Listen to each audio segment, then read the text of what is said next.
Ce mercredi, 12 août 2025, Karoline Leavitt, la porte-parole de la Maison-Blanche, de l'administration Trump, s'est adressée aux journalistes lors d'un briefing animé. Voici pour vous, les principaux sujets abordés, lors de cette conférence. Mesdames et messieurs, revenons sur les derniers développements marquants de l'administration Trump. Un mélange de diplomatie, d'économie, et de sécurité intérieure, qui continue de façonner l'actualité. Premier point, nous trouvons la diplomatie, et la guerre, en Ukraine.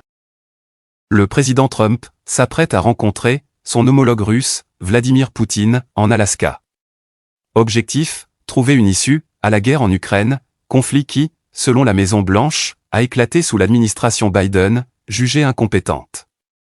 Trump, fervent défenseur de la paix, mise sur le dialogue direct, bien qu'il ait exclu pour l'instant le président ukrainien, Zelensky de ce sommet. Une décision critiquée, mais justifiée par la nécessité d'une discussion franche avec Moscou.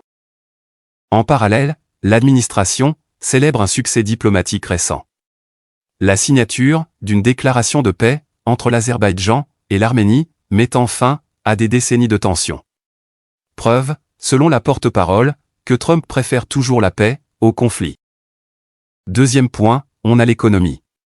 Inflation maîtrisée et optimisme. Sur le front économique, les chiffres sont encourageants.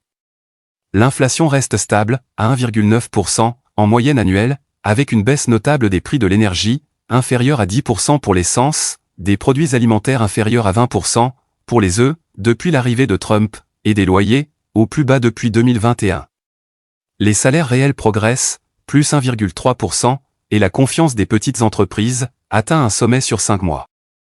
Ignorez les alarmistes, faites confiance à Trump, martèle la Maison-Blanche, qui attribue ses résultats à sa politique de dérégulation et de baisse d'impôts. Troisième point, nous trouvons la sécurité à Washington DC. L'état d'urgence. Dans un geste sans précédent, le président a décrété l'état d'urgence dans la capitale fédérale, plaçant la police locale sous contrôle fédéral et mobilisant la garde nationale. Objectif, en finir avec la criminalité galopante. Dès la première nuit, 850 agents ont arrêté 23 individus pour homicide, trafic de drogue ou possession d'armes illégales. 6 armes à feu ont été saisies.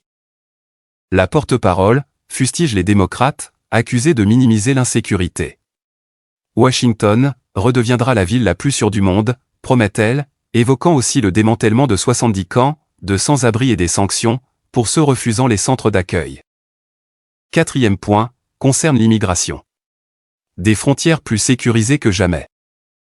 Les franchissements illégaux, à la frontière sud, ont chuté de 90% par rapport à l'ère Biden, avec un record de faibles interpellations en juillet. Aucun migrant n'a été relâché sur le sol américain pour le 3e mois consécutif. À l'intérieur du pays, plus de 300 000 étrangers, en situation irrégulière, dont des criminels condamnés, ont été arrêtés depuis janvier. Quand on applique la loi, les résultats suivent, souligne l'administration, qui rejette les critiques sur sa fermeté. Cinquième point, les controverses et les réponses aux critiques. Interrogé sur les accusations de Nancy Pelosi et Hillary Clinton contre la militarisation de D.C, la porte-parole rétorque. C'est indécent de s'opposer à l'ordre dans une ville ravagée par les violences. Un résident témoigne, ma famille a survécu à un incendie criminel. Merci, président Trump. Enfin, la Maison-Blanche nie toute concession territoriale à la Russie, en Ukraine, mais évite de préciser sa position, renvoyant aux discussions à venir. Une administration qui se veut inflexible sur la sécurité et l'économie, malgré les polémiques. La suite. Le sommet Trump-Poutine, vendredi, sous haute attention.